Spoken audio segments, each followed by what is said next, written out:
masuk dan sudah sampai ke lapas. Di lapas itu saya bersukacita, di mana iman saya berapi-api di situ berkumpul bersama saudara seiman seperti saat ini.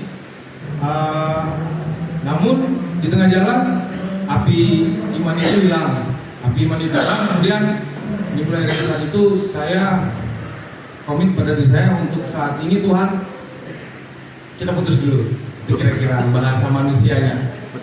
Saya bilang saya komit sama diri saya. Harusnya kita komit untuk hal-hal yang positif ya. Tapi ini saya komit untuk hal-hal yang menurut saya tidak pantas harusnya.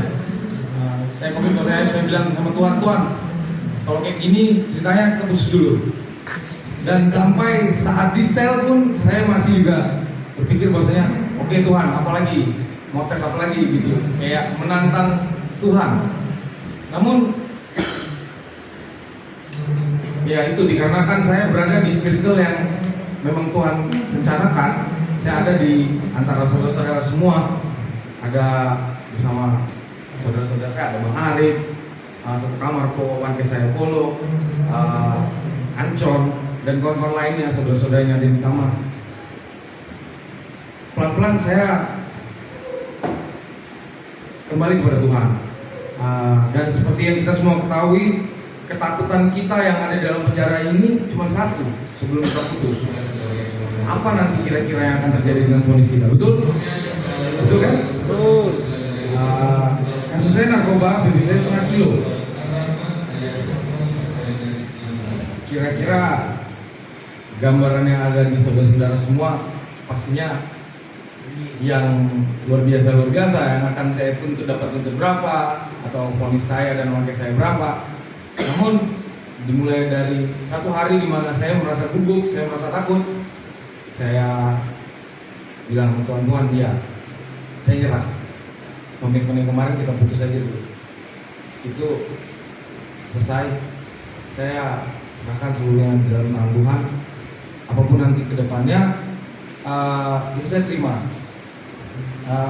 Kemarin saya mengakui sudah dituntut, dan sebelum tuntutan saya yakin dan percaya, saya minta sama Tuhan maksimum 14 ya Tuhan, kalau boleh 13. Dan bukan 1-2 orang yang tidak percaya akan hal itu. Ya biasalah, yang namanya takaran manusia itu beda dengan takaran Tuhan kan. Puji Tuhan, doa saya dijawab. Hanya ketika saya sebelum berangkat ke sidang, saya duduk di sini, saya mohon sama Tuhan, enggak 13, enggak 14 saja Tuhan. Benar-benar saya pada saat itu saya mendapatkan 14 tahun. Kemudian ada teman yang ngomong, kok bahagia dituntut 14 tahun? Bukan bahagia karena dituntut 14 tahun ya. Saya bahagia karena Tuhan jawab doa saya, saudara. Artinya Tuhan masih mau mendengarkan apa yang saya ucapkan.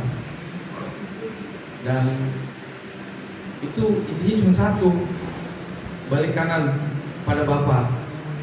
Jadi kalau sebelumnya kita ke arah mana, balik kanan pada Bapa aja udah. Itu saja kesaksian saya untuk saya bagikan kepada teman-teman semua. Tuhan Yesus baik, semuanya akan baik.